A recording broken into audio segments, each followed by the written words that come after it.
subscribe. Hey y'all, welcome back. Today we're going to continue our unit on limits, and specifically we're going to be looking at limits where x goes to infinity. So let's take a look and see what happens and how we handle finding limits like this. One of the first things you should probably think about when you're trying to decide, what is the limit as x goes to infinity, is you might say, hey, wait a minute, hold on, the limit can only exist if the left-hand limit equals the right-hand limit. And if you're following a function towards positive infinity, it's impossible to check, say, the right-hand limit there because you cannot approach infinity from the right. So these are going to be kind of special cases where instead of checking the left and the right hand limits, we're just going to look towards the long-term end behavior of the graph. This is something that we did when we studied rational functions. In particular, we looked at a rational function's horizontal asymptote to determine the long-term behavior. We also looked at it in terms of polynomial functions, where we said, hey, if as x goes to infinity, what's happening to the function? Is it going up or is it going down? In other words, as x approaches infinity, does the function approach infinity or negative infinity? So when we're trying to find these limits as x goes to infinity, either one of two things is going to happen. Either first, the limit is just going to equal whatever the horizontal asymptote is. And this is really, at least for our purposes right now, the only way you're going to have a limit as x goes to infinity that equals something. So if your function has a horizontal asymptote, then the limit as x goes to infinity will equal that value. So as long as we can find the horizontal asymptote, and we'll kind of go back over and review how to do that, especially with a rational function, then you can evaluate the limit. Now, if the limit as x goes to infinity does not exist because, let's say, the function is just going up or going down, we're not going to say does not exist. You can still say does not exist, but we want to be a little bit more precise about describing the behavior of the graph. So, for instance, if the graph is going up to the right, then instead of saying does not exist due to unbounded behavior, it's appropriate to say it equals infinity. Okay, if it goes down, instead of just saying does not exist, we're going to say negative infinity. Now, it's not necessarily wrong to say that it doesn't exist, but when we say that the limit equals positive or negative infinity, there's an implicit implication here that that it does not exist due to unbounded behavior. However, we can still describe the behavior of the graph by saying the limit goes to infinity or negative infinity. And I'll kind of show you what I mean by that as we go through some examples. So here are some examples of rational functions, and I just want to review with you how to find the horizontal asymptotes. So let's look at this first rational function. Let me pull up a graph here. Let's see if I can pull this up. Nope, it's not coming up. Let me see if I can pull it up separately. There we go. Okay, so this is the graph, and we can clearly see that we have a horizontal asymptote at y equals 0. Well, how do we know that? Just by looking at the function.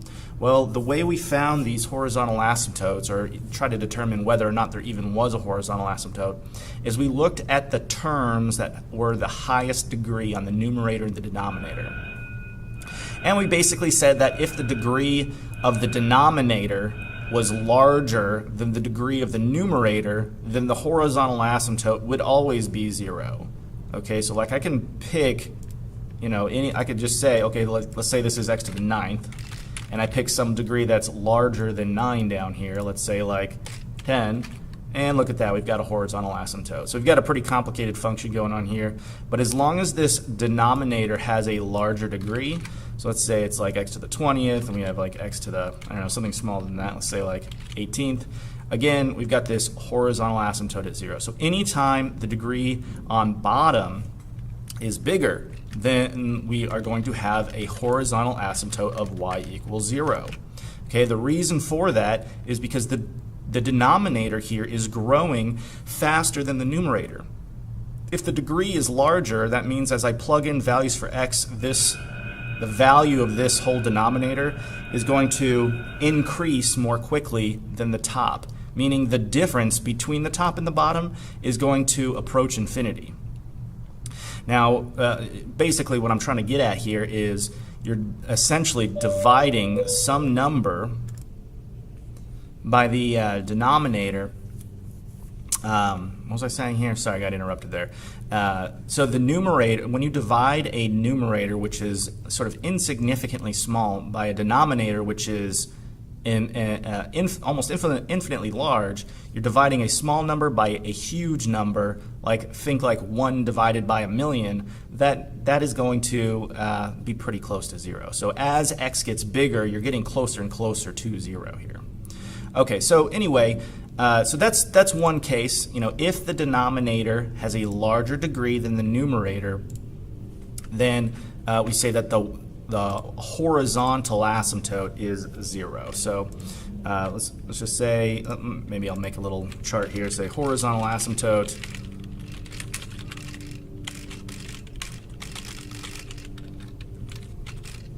And we can't have more than, well, I take that back. We can't have more than one, but for the ones we're going to be looking at, we're just going to, for the most part, be looking at a single horizontal asymptote. So in this case, you'd say y equals 0. Okay. Now, if the degree on top is bigger, that means the numerator is growing faster than the denominator. Okay, so imagine you're dividing like 100 million by 1, you're going to have a pretty large number. So as the numerator increases more quickly than the denominator, then you're going to just keep getting bigger and bigger and going to infinity. Okay, so in this case, we would have no horizontal asymptote. Now, it might take a little bit of effort to figure out, okay, well, there's no horizontal asymptote.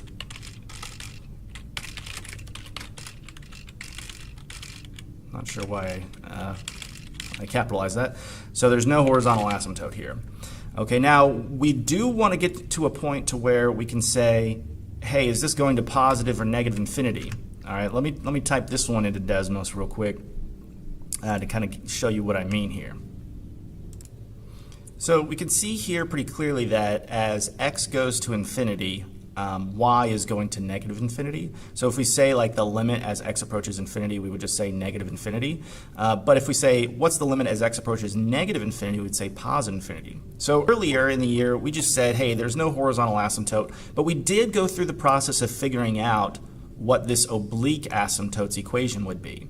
And if we know the oblique asymptotes equation, then we can determine whether or not it's going up or down. So what would the oblique asymptote here be? What we would have to do is divide the numerator by the denominator. Now, I'm not going to spend a lot of time going through exactly how to do that, so I'm just going to pause the video, show the work, and give it to you. You can go back to and review our lesson on dividing polynomials back, one that we had earlier this year. So here's the division on how we would figure out that oblique asymptote. We would divide negative x squared plus 2x by 3x plus 5, go through the long division, ignore the remainder, and then what's left over here is the equation of the asymptote. So, I mean, this one's kind of messy with the fractions here, but the point is we want to, the only information we really need here, because we're not going to go through and graph all these, is we want to know what is the long-term behavior of the graph. Is it going up or is it going down? And since we have a linear function with a negative slope, we know it's going down from left to right. So we can say as x goes to infinity, the value of the function is going down to negative infinity. So it's got no bound there. So you don't have to go through this whole process. There's actually an easier way of sort of thinking about how to determine this long-term end behavior. And I'm going to show you a little trick here that you can use, and that is if you look at the side of the function that has the smallest degree, so like the denominator in this case, and if you go through and you divide every term by this, which is x, you'll get sort of a different equation, but that one that's going to be easier to sort of process in your head what's going on with the overall function. Let me show you what I mean there. So if I divide each one of these terms by x, I divide like this by x, so negative x squared divided by x would just be negative x, okay? And 2x, okay, so 2x divided by x would just be 2. 3x divided by x would just be 3. And then 5 divided by x would be 5 over x. Okay, so now look at these 4 individual terms. I want you to tell me what's happening as x goes to infinity. So as x goes to infinity, this thing goes to negative infinity. Okay, what does this thing go to? Well, it's just 2. So that is basically going to be nothing. Okay, you know, what happens if you add 2 to infinity? Well, you just get infinity. Same thing with negative infinity. 3 is just a constant, and that's basically nothing. Okay, and then 5 divided by infinity is basically 0. Okay, it's not exactly 0, but for all intents and purposes, we can say as x goes to infinity, 5 divided by some arbitrarily large number is going to be as close to 0 as we can possibly get. So we're basically just looking at this first term, this negative x, and you should know what the graph of that looks like, right? It's just like a downward, 45-degree angle kind of line here. And so we can use the long-term behavior of this sort of simplified version of what's really going on here to tell us only, we're not going to use it for anything else except to tell us, hey, if we go to the left, we're going to infinity, but if we're going to the right, we're going to negative infinity. So we're going to use this little trick as we go through these examples, but I really just wanted to show you 2 ways how you could analyze the function and be able to tell me, not just that there is no horizontal asymptote or that there is no limit, but even if the limit doesn't exist, be able to tell me. Let's see, where would be a good place to put this? I guess over here. I might just erase this, but be able to tell me whether or not it's going to positive or negative infinity. So we'll get into that as we go through some more of these examples. I might just erase this here. I don't think we really need that, or maybe I'll just hide it for right now.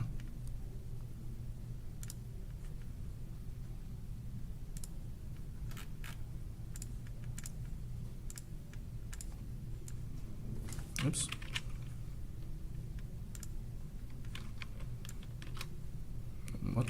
What's going on here? That's kind of weird. Okay, well anyway, yeah, I'll just leave it there for now, I guess. Okay, so we've gone over, hey, if the numerator has the smaller degree, then the horizontal asymptote is going to be 0. If the degrees on top is bigger, there's no horizontal asymptote, and therefore the limit doesn't exist, although we'll get into whether it's positive or negative infinity. And then on the third one, we see that the degrees are the same. So when the degrees are the same, you're only going to be looking at the leading coefficients. Okay, now the reason for this is if we go through this whole division thing like we did before, and we divide all these terms by, what's the smaller of 2 and 2? Well, it's just 2. So if we divide all the terms by x squared, we would get negative 2 plus 3 over x plus 1 over x squared. Right? That would be the numerator. And if we divided all the bottom ones by x squared, we would get negative 3, let's see here, minus 5 over x minus 2 over x squared. Now think about what happens as x goes to infinity here. Right? As x goes further and further to the right, we notice that, hey, 3 divided by some arbitrarily large number is going to be 0. So this is just 0. 1 over x squared, that's going to be 0, because 1 divided by some arbitrarily large number is very close to 0. All of these fractions with x in the denominator are all going to be 0. And the only thing that's left is this negative 2 divided by negative 3, which is the horizontal asymptote. Okay, so let me move all this stuff out to the side here.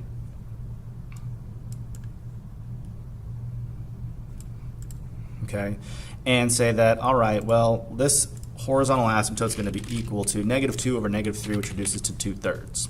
Okay, now we had an acronym to kind of help us remember this. Some people don't really like the acronyms, some people do. I find it's just good to throw it out there, and if you don't use it, that's fine. But you may, this might sort of trigger a memory either from this year or last year. We described these 3 different cases as, if it's bigger on bottom, we say Bobbio. Okay, it's bigger on bottom, it's y equals 0. okay, that's a Bobbio case. If it's bigger on top, that's a Botno case. Okay, so if it's bigger on bottom, it's y equals 0. If it's bigger on top, there's no horizontal asymptote. Okay, and if it's the same, we say if the exponents are the same, then we divide the leading coefficients. All right, so bigger on bottom, we've got y equals 0, bigger on top, there's no horizontal asymptote, and if the exponents are the same, we divide the leading coefficients. So this is all talking about horizontal asymptotes, and I'm sort of interspersing this discussion with limits because as x goes to infinity, you approach the horizontal asymptote, and that's kind of the whole deal here. So if you can find the horizontal asymptote, you can find the limit. So let me show you how you would write that. So this is really what the question would look like, the limit as x approaches infinity. And in this case, and of this function that we're talking about over here, so in this case we would say that the limit of this function is 0. That is the horizontal asymptote. Now if we have something like where we don't have a horizontal asymptote, it's technically, well, it's sort of up for debate here. It's okay if you say it doesn't exist, but we want to go a little further than that and say, okay, it doesn't exist, but where is it going? Okay, it doesn't exist due to unbounded behavior. However, what does it actually equal? I'm sorry, what is it approaching is really the better question here. So as x goes to infinity for this next one, we said there's no horizontal asymptote, but what we discovered was as x goes to the right, it is approaching infinity, negative infinity rather, because it's going down from left to right. Now if I were to ask a very similar question and say, okay, well what is the limit as x approaches negative infinity? Say, okay, well now it's actually approaching infinity. Okay, it's going up to the left. And this kind of goes back to our discussion about what's really going on with this function. And you can always type these equations into Desmos to get a better feel for what they look like if you're just not really sure. So just make sure that you know that's available to you. All right, now for this last one, we're going to write it very similarly to how we wrote the first one. We can find the horizontal asymptote by dividing the leading coefficients when the degrees of the numerator and denominator are the same. So we would say the limit as x approaches infinity of, let's type this in real quick, negative 2x squared plus 3x plus 1 over negative 3x squared minus 5x minus 2. And that would equal 2/3. Okay, so notice the big takeaway here is that the horizontal asymptote is going to be the same thing as the limit as x approaches infinity, for the most part. There's one little catch here that we'll get into later. But if it's just a regular old rational function with polynomial on top, polynomial on bottom, if you can find the horizontal asymptote, you can find the limit as x approaches either positive or negative infinity. If in the case where there's no horizontal asymptote, you do have to dig a little deeper to figure out, okay, it doesn't exist, but is it going to positive or negative infinity? And we'll see some more examples of how we determine that. But the basic idea here is that you can divide out, you take whatever the sort of largest degree term is on the smaller side. So like in this case up here, I would divide everything by x squared. Well, no, never mind. I wouldn't do that because the y it's 0. So on any case where the top is bigger, you would take the largest degree of the denominator and just kind of divide out. So this is sort of some simple cases. Let's take a look at how we handle functions that look like rational functions, but they're not, okay? So in other words, you might have a term like a 2 to the x or something that would make either the numerator or denominator not a polynomial, and so it's not like a true rational function. Before, when we were dealing with the regular old rational functions, we looked at, saying, okay, well, which one goes to infinity faster? And basically the idea is if the degree is higher, that polynomial will go to infinity faster. So when I say, which one of these functions is bigger, we want to, just kind of looking ahead just a minute here. If I'm looking at equations like this, where I've got like an e to the x or a log x, we're still going to approach these problems the same way that we did with the horizontal asymptote, where we basically decide, hey, is it bigger on top, bigger on bottom? Are the exponents the same? However, the way to interpret like which one is quote unquote bigger or smaller is to figure out which one increases more quickly. So this is just a regular, this is something that you should just kind of commit to memory. Which one is sort of the biggest? In other words, which one increases the most quickly? And the biggest of these three is the exponential. So if you have something like e to the x, or basically any power. Any power where x is the exponent, like e to the x or 2 to the x, or you could even have something more complicated like root, like I have a square root here. But these are all going to fall into the exponential category, and all of these will approach infinity faster than polynomial or logarithmic. So if you've got two exponential functions, the way to order those like within this category is going to be based on the base. So like e to the x, what e is like about 2.7 roughly, will increase more quickly than 2 to the x. Okay, so actually, since I'm going left to right here, maybe I should move these around. So e to the x would be faster, or quote unquote bigger than 2 to the x. And this is, again, as x goes to infinity. So this would be bigger. And then so, what would be bigger than e to the x? Well, something like 10 to the x, right? Basically, as that base increases, the speed at which the rate of change of the function is going to increase more quickly. So all of these are going to fall in that exponential category. Polynomial, we've already talked about. I mean, that's what we're looking at up here, and we already know, what polynomial functions look like. The way to distinguish like which polynomial is going to be bigger than the other one is you just look at the degrees. So this one's a little bit more straightforward. Like if you have something like x to the 9th, that's going to be bigger than something like, like x to the 7th or x squared or even x. So all of these kind of fall into this category, okay? But they're all, no matter like, even if the power here is like 100 million, you're still going to have a slower long-term behavior, a slower growth, slower rate of growth than if you had like 2 to the x. So even the smallest exponential is going to increase at a quicker rate overall than something like x to the 100th, which doesn't seem very intuitive at first, but it is true.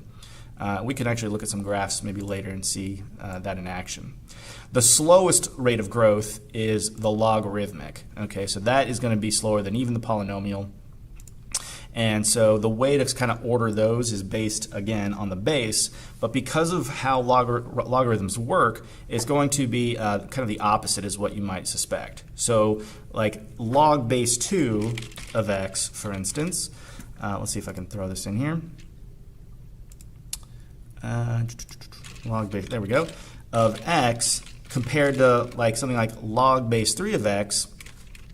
Log base 2 of x is actually going to increase more quickly than something like log base 100x. Okay, remember that this is the inverse of the exponential function, so it kind of stands to reason that those bases would work in the opposite direction. So like if you had something like natural log where your base was Euler's number, e, that would be something that would be slower than the log base 2, but faster than log base 100. And if you had something like just log x, where it would be just like the, to the 10, base 10, sorry, then that would be even slower. So can I fit a log? I'm not sure I'm going to be able to fit 100 in here, but you guys kind of get the idea here. All right, so anyway, this is, what happened over here? I'm not sure what happened there. Okay, so you just want to make sure that when you're comparing these different functions inside of a fraction, that you've got it down which one's increasing more quickly than the other. So that way, when we say something that's quote unquote bigger on bottom or bigger on top, we're kind of referencing the rate at which these functions change. Okay. So let's practice some. I think once we start diving in here, you're going to see, okay, well, this actually makes a little bit of sense here. So let's take a look at number 1. And what you want to do is you want to sort of ask yourself, okay, is this a bigger on top, bigger on bottom, or exponents are the same scenario? So you look at the largest, you don't want to say degree anymore because we've got this exponential up here, but you look for like the biggest piece on the top and the bottom, okay, the biggest one. So we're going to compare e to the x to e to the x to the fourth. So this x to the fourth, that's a polynomial term. Up here we've got an exponential function. So if we look back at our ordering, all the exponentials are going to be bigger than polynomials. So this would be an example of a bigger on top. Okay, so bigger on top, that means there's no horizontal asymptote.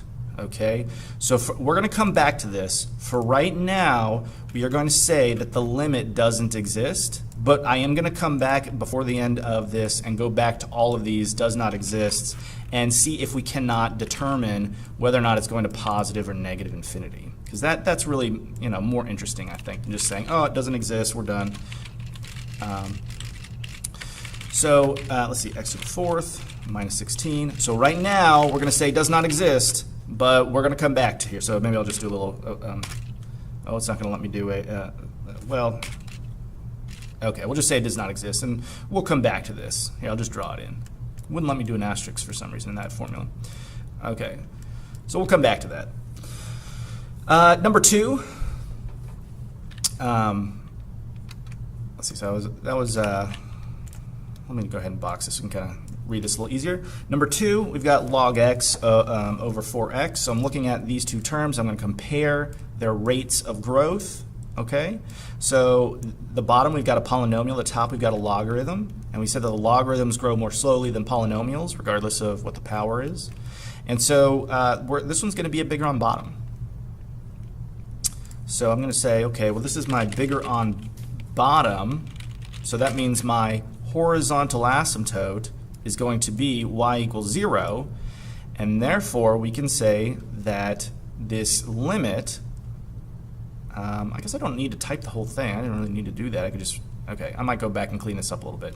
But basically, because this is a bigger on bottom scenario, the horizontal asymptote will be y equals 0, and therefore the limit as x approaches infinity would be 0.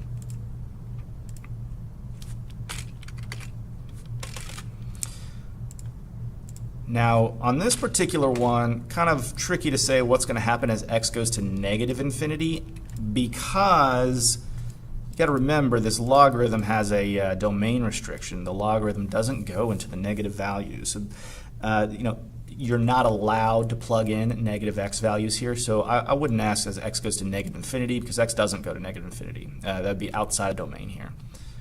Okay, so we got 0. That one's pretty easy, right? Like, that's not a big deal. Let's look at the next one.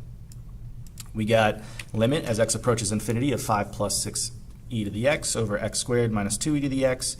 So let's examine which term is sort of quote-unquote the biggest. And up here we've got e to the x, 6 e to the x. Here we got negative 2 e to the x. If we look above at our order here, the exponential functions are going to grow more quickly than the polynomial functions, so we don't need to pay attention to these. Okay, so this is going to be, well, it's going to fall into the category, I should say, of the quote-unquote exponents are the same. Now, I know we're not talking about exponents anymore, but the e to the x will grow exactly as fast as e to the x. So the reason I'm still going to use this thing is to help you remember what to do to find that horizontal asymptote, or in this context, the long-term behavior as x goes to infinity. And that is, we're going to divide the leading coefficients. Okay, so it's just simply 6 divided by negative 2, which would be negative 3. We can show this on the graph, and maybe this, we haven't done it for every single one, but this might be a good opportunity to just kind of show you that it is negative 3, and that you can always check your work by throwing it in the calculator and see what the graph looks like. And if it looks like we're approaching negative 3, then we're in good business. We're doing okay. So let's take a look. here's a look at the graph, and we can see that as x goes to infinity, that our horizontal asymptote does appear to be -3 here. I can zoom in a little closer just to make it a little bit more obvious. Let's see. Okay, so here we got our units is just 1, so you can see, all the way out where x is 40, it appears as though, we're riding that -3 line. However, what's going on as we approach negative infinity? As I go out here, it doesn't look like we're getting any closer to -3. In fact, it just looks like we're kind of stuck at 0 here. So what's going on here? Why is it that I have a value for my limit as x goes to positive infinity that's different than what's going on with negative infinity? Okay, so I actually have 2 horizontal asymptotes here, which is something we've never really talked about before. Now this is really, there's many ways that this can happen where we have multiple horizontal asymptotes, but the only kinds of problems you should be concerned about that happening are ones where we have e to the x, or we have some exponential function that we're comparing. And the reason for that difference in behavior is because how exponential functions operate. So let me just go down a quick trip down memory lane here and show you what I mean by that. Okay, so let's say we have a graph where the graph of we'll just graph y equals e to the x. And I'm not even going to put really any numbers on here. I just want to show you what the graph looks like. Okay, so if we have an exponential function, it's going to look something like this. It's going to ride we have a horizontal asymptote at y equals 0, and then it just kind of shoots up from there. So the whole point of me showing you this is that the left-hand end behavior is different than the right-hand end behavior. Specifically, we can say as x goes to infinity,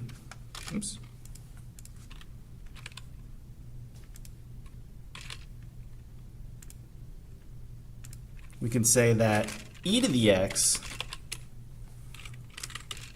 goes to infinity, right? But as x approaches negative infinity,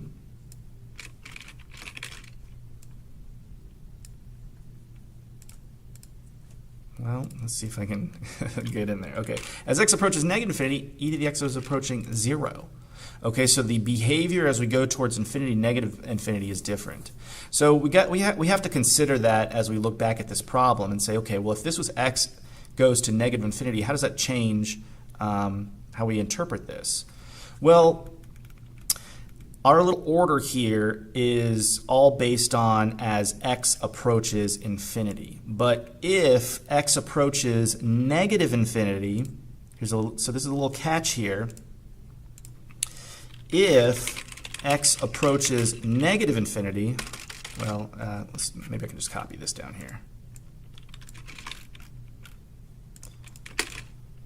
Nope, didn't like that. There we go.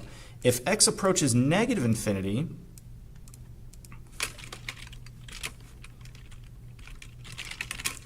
then all exponential functions will go to, well, I'll just say approach 0. Okay. So just keep that in mind. So as we go through and say, okay, well, as x goes negative infinity, like let's rework this number 3, for instance. If this said x was negative infinity, then e to the x just goes to 0, and these two things just go to 0, and now the x squared is the biggest thing. So this would be a bigger on bottom, and the the horizontal asymptote would be 0. So you really only need to worry about this when you have e to the x. If we go back up here and we say, okay, well, if x was approaching negative infinity, then this top would go to 0, and then this would be the biggest one. So this would turn into a bigger on bottom.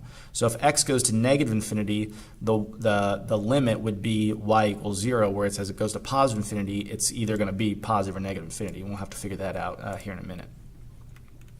Okay, so just wanted to bring that up, that these exponential functions have different behavior as you go to the left and to the right. So just be careful as you're answering these questions, and we'll see one as we go to negative infinity down here, where we have to account for that. Number 4, we say the limit as x approaches infinity. Now this is something that I haven't really brought up yet, but if you have a sum or a difference, you can take the limit of each one of these separately. So what I mean by that is we could take the limit as x approaches infinity of just 1, which would just be 1, and then figure out what happens on this separately. So we know right away that this is going to equal 1 plus something, because there's no x to plug in here, right? So this, no matter what x is, this is just always going to be 1. Now, as I increase x infinitely, we can see this is going to be the biggest thing. The 2 and the 2 don't change, but this will get, bigger. This will continue to get bigger as x gets bigger. So in this little fraction here, this is a bigger on bottom scenario. Okay, so since it's a bigger on bottom scenario, we know that the limit as x approaches infinity for just this part, okay, just this part that I'm kind of highlighting, is 0. So this will be 1 plus 0, which is just 1.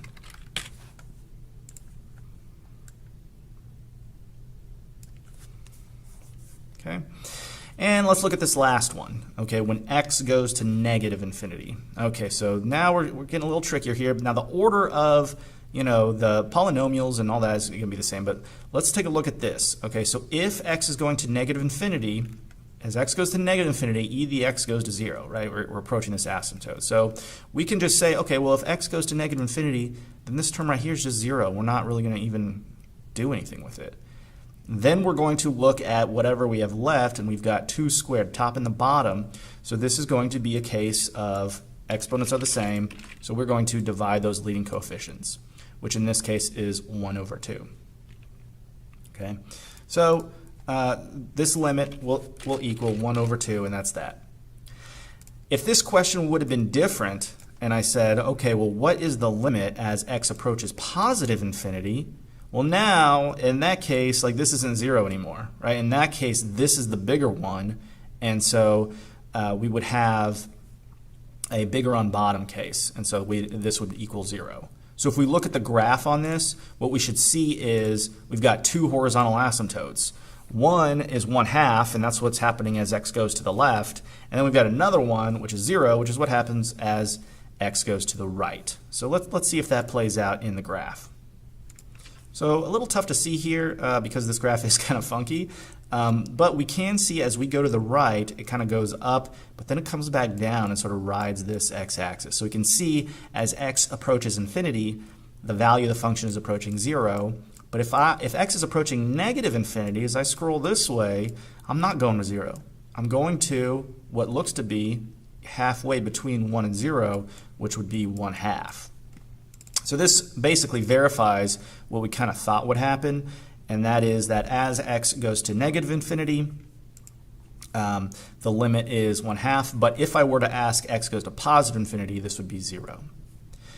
All right, so that is pretty much the basics here, but I did say, hey, let's go back and figure out what's going on with this one. Is this going to be infinity or negative infinity?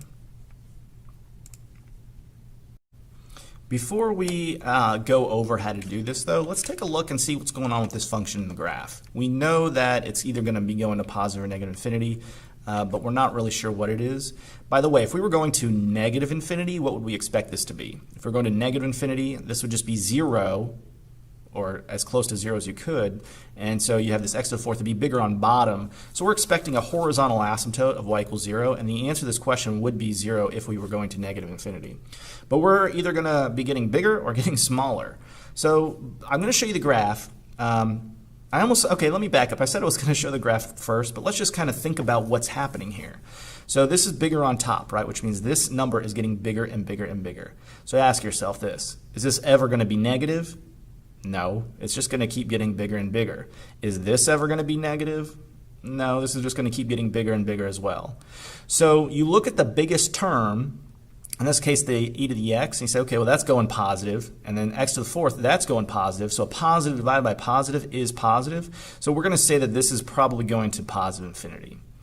Let's take a look at the graph real quick and just make sure that that checks out. I'm going to just type it in real quick here and then bring it up. Let's see, x to the fourth minus 16. Okay, so let me pull that up. I'm way over here still. Let's bring this back. Okay, so we got this kind of weird looking graph, right? But I'm going to zoom out and we can see, or if I zoom in actually, we can see this kind of curving down and going to the left. We can see as x goes to negative infinity, we are approaching 0, which is what we said, right? And as x goes to positive infinity, this grows without bound. Okay, so this is unbounded behavior here. So we'd say it doesn't exist, but we also want to say that, hey, where is it actually going? And this is going to positive infinity. So you just want to ask yourself, like, is this going to be positive as x gets bigger, or is it going to be negative? And most of the time, it should be pretty clear what's going to happen. There might be a case here and there where it's not super clear. So, we know that this is going to get bigger and it's going to stay positive. This is going to get bigger and stay positive. So overall, we're going to say, yeah, it doesn't exist. However, another way of saying it doesn't exist, but also giving some information about what is happening, is to say, okay, we're just going to say it equals infinity, which is a little uncomfortable because normally you don't say something equals infinity, but this is accepted notation for these kind of limits. All right, well, that's pretty much it for today. I hope you guys learned a little something about these infinite limits. Next time we'll be getting into more limit techniques, and that's going to pretty much close out for this unit. Okay, we've got a few more limit techniques to go over, to like how to find certain kinds of limits, and that's pretty much it. Y'all have a great day, and I'll see you guys next time.